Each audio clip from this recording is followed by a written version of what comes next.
Hey folks, this is Stats Jenkins, and I'm just calling to say I'm right here recording live from C2E2, as you can see the folks behind me. And right now, between Visual Communicator, my Acer Aspire 1, and Windows XP, I am tired. I am bent.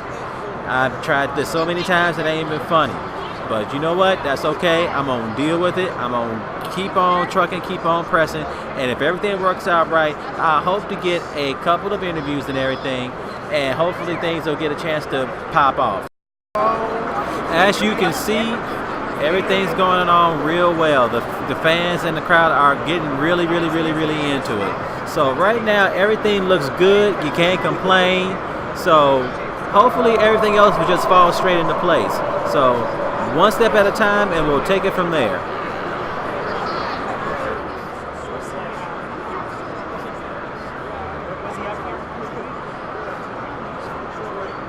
But that's still up here. I mean up here, yes. Because I use early caliber. And if you're early caliber, you get that.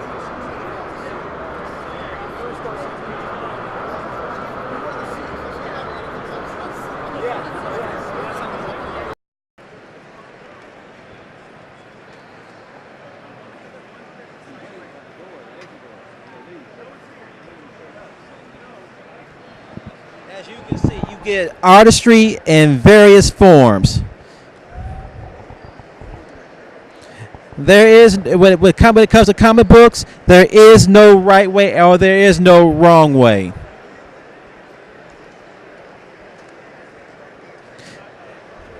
Unlike what the big boys think, beauty is in the eye of the beholder. It's not about superheroes. It's not about the capes.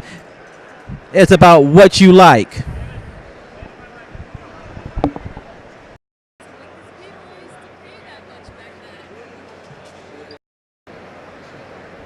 And as you can see, with Steven Berger, sometimes it's not even about color. It is about black and white and detail.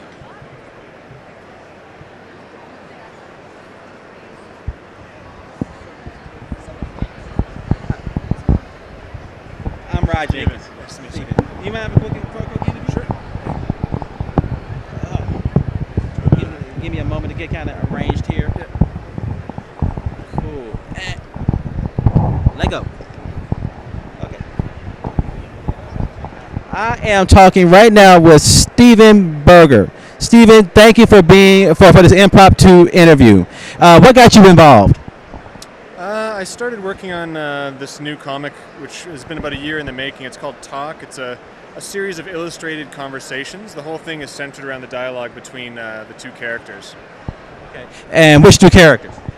Well, it's a bunch of short stories, so it's always two different characters. I actually am one of the characters in the book. It's sort of day-to-day conversations of my life, sort of done on an exaggerated level. Okay.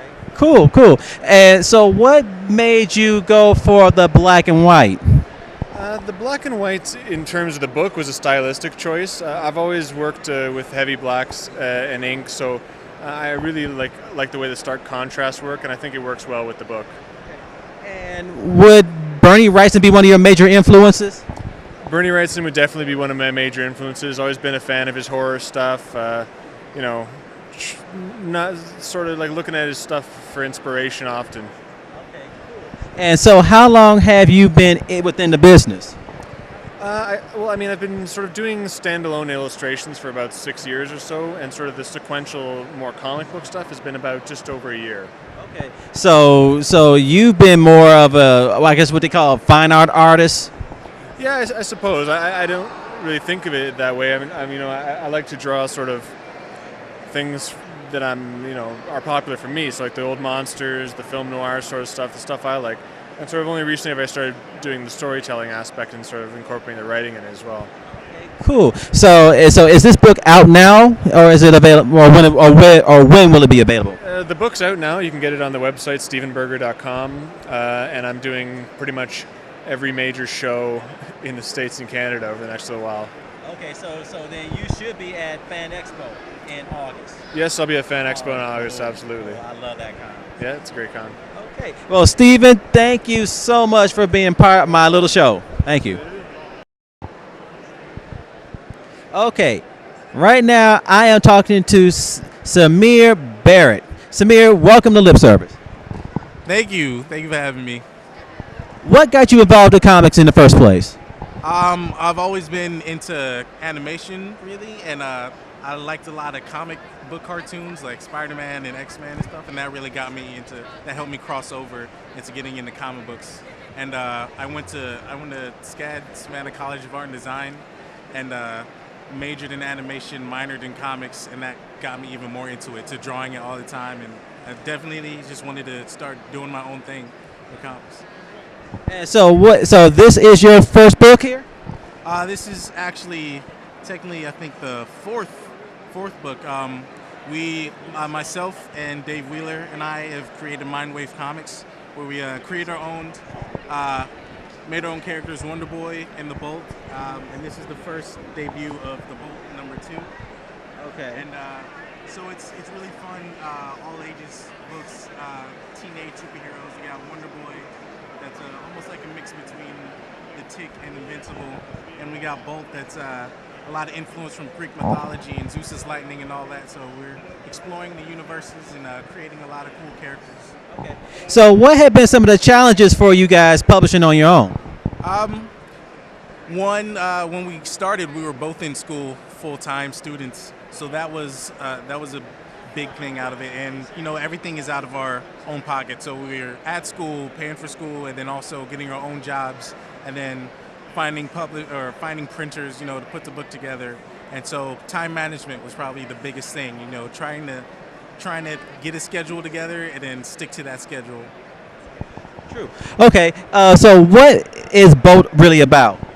Bolt is about this kid named Marcus Montgomery, and so he was struck by lightning, and he was marked as the lightning son, which is this prophecy about someone who's going to take the power of Zeus's lightning bolts and play an important role somewhere down the line. So he's just gotten these new powers. You know, it's something he didn't ask for, and he's gotten these new abilities. But because he's, you know, got the powers of one of the biggest gods in Greek mythology, he's become the center of a lot of people's attention. So now people are starting to come out of the woodwork, you know, trying to get him because they want that power for themselves. And what made you choose an African American? It was one of those things where I wanted to see someone like me in a comic. The biggest inspiration for it was honestly Dwayne McDuffie. My favorite comic growing up was Static, and originally that's where I got the idea from. I thought that was so cool. It was like the first time to read a book with someone that looked like me in it. And since then, we've evolved the story to make it more unique and stand out on its own. And we've gotten a lot of other people and friends and characters involved. So it's really nice because the world is expanded and it's become extremely more diverse. You know, we take as many characters from real life people, you know, influenced by people I know. So we got characters of black background, Asian, white, you know, Native American, and it's really fun. And this mini book here, this Mindwave, is that a anthology? Yeah, this is a short preview books of 3 different titles that we have working on in the progress. And Cinder is one, and he's also a Greek myth related character. So he's dealing with he's a fire-based hero dealing with the fire Prometheus. We have Madam Monster, and her powers are related to transforming into different types of creatures and monsters. And our friends Whitney and Kara Leopard are sisters. This is Kara. She's drawing it, and her sister is writing it. And Mechanigal is a 3rd story, which is about a new character that we just created. And she's sort of a cyborg, like has robotic abilities. And Joel Vollmer is the artist for that. So yeah, so we have all these new characters, and then we're just trying to get them started and trying to get them an introduction into the universe. Okay, so where can folks find your stuff? They can find it at mindwavecomics.com, and there we'll have everything. We have gallery, but we also have a link to a store to Store Envy, and then you can order books from there. And you should also be able to find us at comicspress.com, but mindwavecomics.com, so it's spelled like it sounds. Well, I've been talking to Samir Barrett of Mindwave Comics. Samir, thank you so much. All right, thank you for having me, man. I really appreciate it. As you can see, in Artist Alley, there are artists upon artists upon artists. And every step of the way, you see a little bit of something. So let's go looking around, shall we? Here you have podcasters.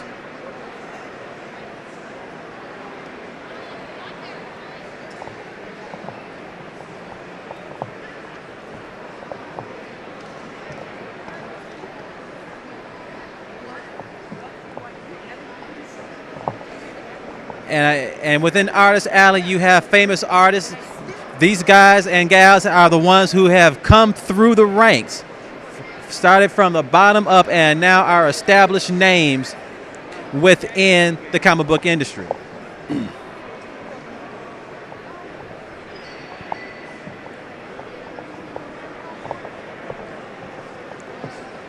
And here you always have, and here, as always, you have famous artists.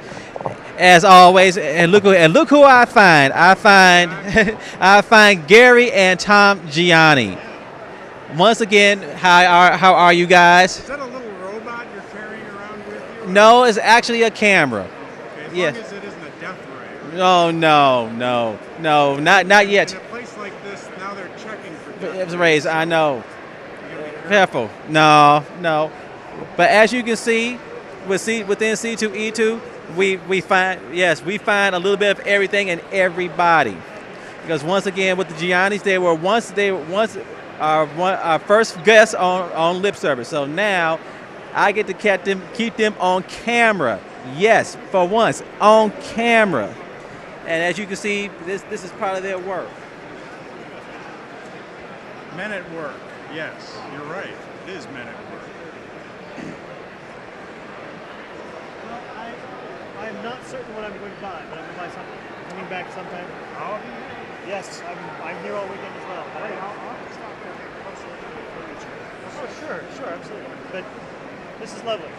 I'll probably bring my art director too, because I generally look and find something, and then my art director like, come see this. I love this. And then What's your name?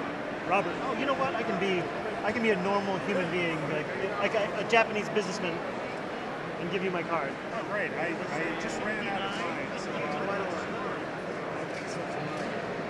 That is my card. So there you go.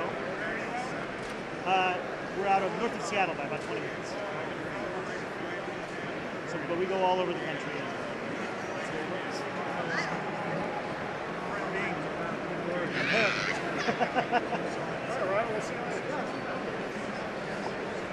And look who I find also. There is Tom Gianni. I'm doing fine. Welcome back to the video version of Lip Service. yeah, that's awesome. So now it's eye service. Do you make Yes. that as well? Yes. And as always, excellent work. Thank you. Thanks. These are new. This is new.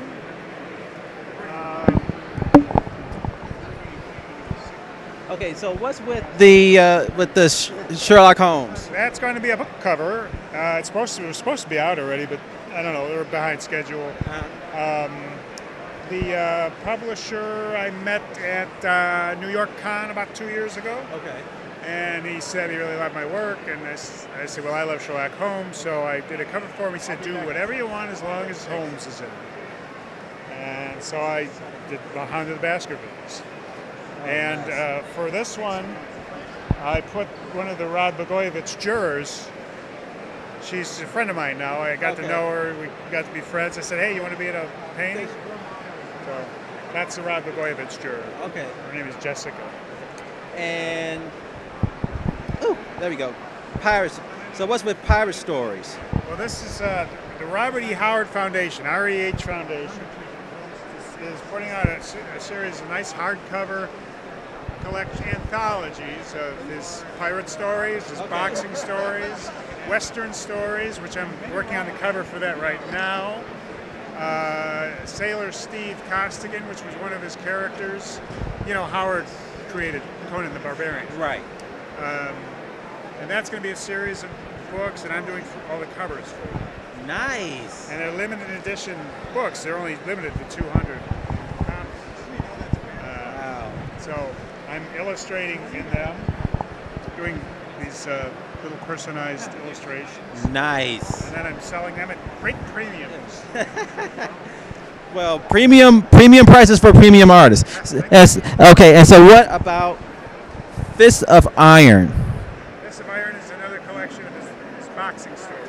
Okay. Yeah.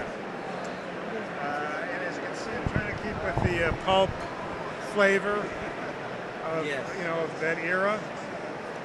I've been told by many people in the know that I seem to be nailing it, which is Hey, makes me happy. Yes, that's half the battle right there. Yeah. Exactly. And what else can I tell you? Still working on her. I have to. Yes. I put bread on the table. Yes. I do my Wait. Yes, Mechanic Anna. I remember. Yes, because you were talking about that. You were talking about that 2 years ago. Exactly. So is that on the back burner, or are you going to move forward with that? It's on the middle burner. Middle burner. Oh, there's a middle burner now? Okay. Yes. Okay, it must be one of those European styles. Well, I've got all this stuff going on. I'm also for One World Press, also known as Classic Comics, who has a presence here, which you should please go and interview him. Okay. He's at 1041. Okay, I've been there. Okay. Charles Pelko. Okay. He's putting out some great stuff, and he's going to have me he wants to publish all the Tarzan books. And he already has the first one out, Tarzan of the Apes. Okay. He wants me to do the second one, Beasts of Tarzan. Hardcover, color cover, black and white interiors. I gotta get cracking on that now because the cover's got to be done in less than a month. And then the interiors have to be done by August. Oh, wow. Because I'm doing about 26 of them. Okay. Full page spreads, things like that. So that's the other thing I'm working on. Nice. So, and then I've got the Howard stuff and the courtroom stuff. I do the court stuff. So actually, since last we've talked, you've been busy. I've been busy. Well, and that's half the battle right there. G.I. Joe! I had to get that in there. I know. Bad. But Tom, thank you so much for this impromptu. Send your lovely wife. Okay. You've seen this before, and you've seen it again, but now you're going to meet the man behind it. Chris Geruso. Yes. Hi. Should I hold this? Yeah, go ahead. How's it going? Yeah, it's going fine. What got you involved in comics in the first place? I've loved comics ever since I was a kid. I grew up on them. Grew up watching superhero cartoons, reading comic books. Just inevitable. In other words, your fate was sealed. Yeah. So, what was your very first book that you started with? I can't really remember. I know that I kind of started with newspaper comic strips, reading the newspaper comic strips a lot, and watching the superhero cartoons. And then at some point, we walked into a comic book store, and I couldn't believe what I was seeing. Actually, the first comic books I was buying were Transformers, I think. Oh, okay. But then it wasn't long before it was like Spider-Man, X-Men, Avengers, Batman, everything. Okay, so your style is different than what's out from mainstream public. What made you go that route? I think the heavy influence from reading humor comic strips, especially Charles Schultz, Peanuts, that kind of thing. I started out as like a humor, trying to do humor, syndicated comic strip sort of a thing. And the first work I did in comic books was a humor comic strip with the Marvel characters, the mini Marvels. And as time went on, I got more and more experienced, and I wanted to branch out and do longer stories. And it turned into full comic books. Okay, true. Okay, cool. So with G-Man, what is that about? G-Man's a kid who gets superpowers when he wears a magic cape, and it's basically the same kind of humor and art that people saw in mini Marvels. Same situation here. It's new characters, new superheroes, and the same kind of fun that you've seen before. How hard is it to write for this series? For me, it's just kind of the natural way I write. I mean, if you were asking, I thought you were going to ask, what's it like to write, for a younger audience or something. Yeah, but, that too. But that's just naturally the way I write. Because again, I was oriented at humor, comic strip sort of a sensibility, which has always been family friendly, all ages. So I just stay away from the dirty stuff. Right. So which is strange because that it seems like with the mainstream publishing, that's what according to their bean counters, that's what the market is. So, but you find it where it's just the opposite. Is that correct? Well, yeah. I mean, when I was a kid, most superhero comics were for kids. Right.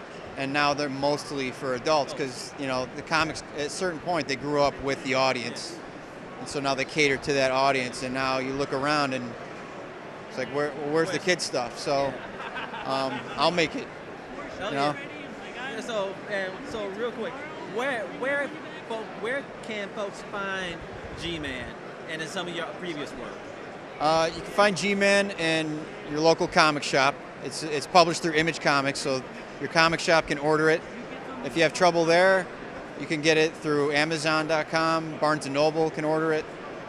So pretty much anywhere that you can buy books, those people should be able to order the book for you if they don't already have it on the shelf. Okay, cool. And I've been talking to Chris Geruso. Yes, sir. Of G-Man. Thank you so much. Thank you. Okay. Oh, thank you. Woo-hoo! Well, folks, day one is just about over in about 9 minutes. So I hate to say that, this first C2E2 dealie has turned out to be a colossal disaster. Thanks to software issues and internet issues and everything. So I've learned a lot. I'm going to retool, form Voltron, and we're going to try it again tomorrow. I think I got some pretty good interviews, got some pretty good stuff. So if I can get a chance to bop it around and whatever, I'm going to try it again tomorrow, and hopefully we'll get some new folks, new faces, and we'll see. So until next time. Well, actually, until tomorrow, because right about now, I got to go to the bathroom, get some rest, and get ready to